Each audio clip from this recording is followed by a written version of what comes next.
Oi para todo mundo, meu nome é Marcos Souza e esse é mais um vídeo do canal Sons Aleatórios. E hoje eu vou falar aqui de uma cantora brasileira que com certeza faz parte do que eu chamo de triunvirato das grandes cantoras brasileiras. Que normalmente quando se pergunta para alguém qual a maior cantora brasileira de todos os tempos, geralmente se pensa em três. A maior parte das pessoas vão falar três nomes. Um Elis Regina, outro Maria Bethânia e outro artista que eu vou falar hoje, Gal Costa.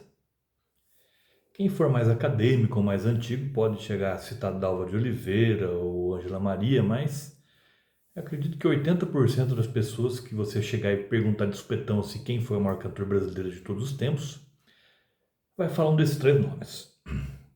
E falando da Gal Costa aqui, eu vou abordar o segundo álbum solo dela, o chamado Gal, de 1969. Esse aqui. Na capa bem ao gosto da época, bem psicodélica.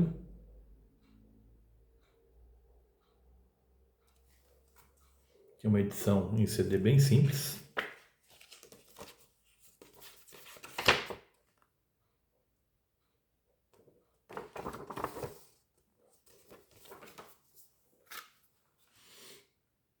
E aqui o CD.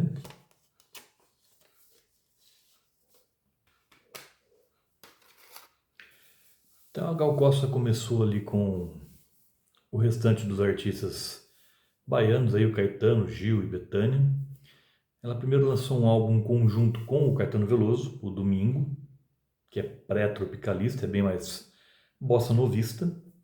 Mas o primeiro álbum solo para valer dela, que é o Gal Costa de 1968, já trazia algumas novidades ali, mais puxadas para o rock, como por exemplo Divino e Maravilhoso, que é uma música cujo título tem tudo a ver, ela é divina e maravilhosa mesmo, é talvez a minha música preferida dela, mas o meu álbum preferido dela é esse aqui, justamente por ser bem mais roqueiro, bem mais psicodélico, e aqui eu acredito que se a Gal Costa tivesse interesse em estabelecer uma carreira internacional, talvez lá nos Estados Unidos, na costa oeste, ela seria plenamente bem sucedida, a meu ver. Então, esse álbum aqui é um belo cartão de visitas das capacidades dela como roqueira. E já começa aqui com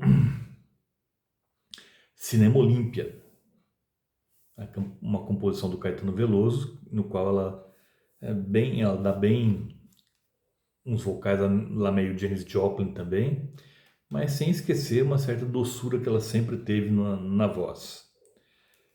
E a banda que acompanha ela aqui é simplesmente fenomenal. O guitarrista é ninguém menos do que Lenny Gordon.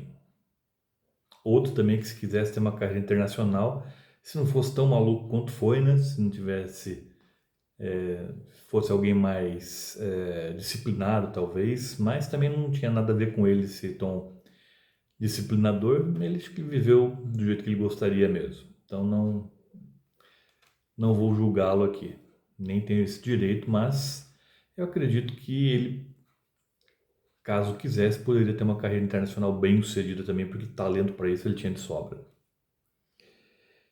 Depois, a segunda canção, para mim o grande destaque do álbum, Tuareg, do Jorge Ben.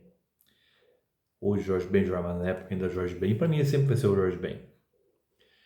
Aqui, uma produção aqui, a música tem uma pegada bem de música oriental, de música árabe, e que deixa no chinelo várias músicas lá da costa oeste, lá de São Francisco, que também se arriscaram a fazer música inspirada em sons orientais.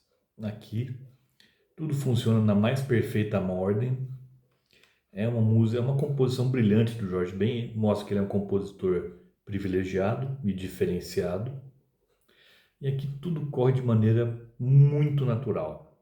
Aqui você vê como que a composição aqui ela salta aos olhos pela qualidade, e a Gal Costa apenas realça o que já estava ali sublime.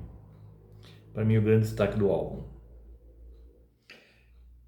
Depois temos Cultura e Civilização, que é do Gilberto Gil, e aqui já novamente mostrando aquele lado mais agressivo. Acho que ela poucas vezes se mostrou agressiva como nessa música e nas seguintes também aqui, bem mais com vocais bem mais rascantes, que não são tão frequentes assim no restante da carreira dela, não seriam no futuro.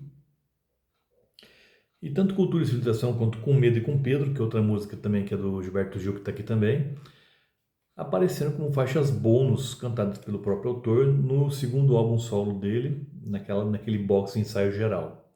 Só que as versões da Gal são bem mais consistentes. Depois, para mim, a única canção aqui que foi lançada ali pelo compositor e que a versão original é melhor, que é País Tropical.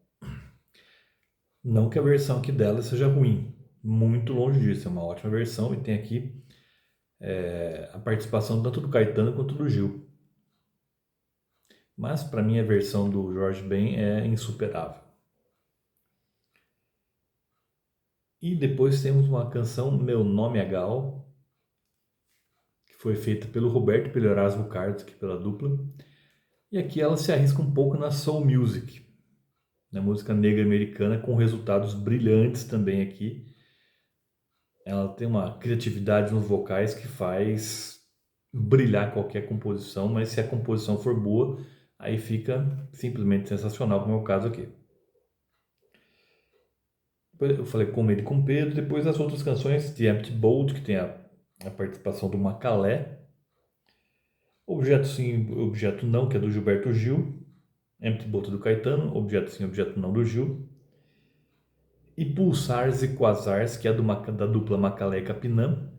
Essas músicas aqui são as mais amalucadas, eu diria, aqui do álbum, e que refletem bem como a Gal Costa estava à vontade ali naquele ambiente tropicalista, roqueiro, psicodélico, e que, infelizmente, se encerraria após o terceiro álbum, o Legal, de 1970, um ano depois desse. Aí ela entra numa fase mais de MPB tradicional. Na década de 70 ela se firma como uma das grandes cantoras brasileiras, principalmente no ao vivo Gal Fatal e também no Índia, de 73, que é um álbum também muito cultuado.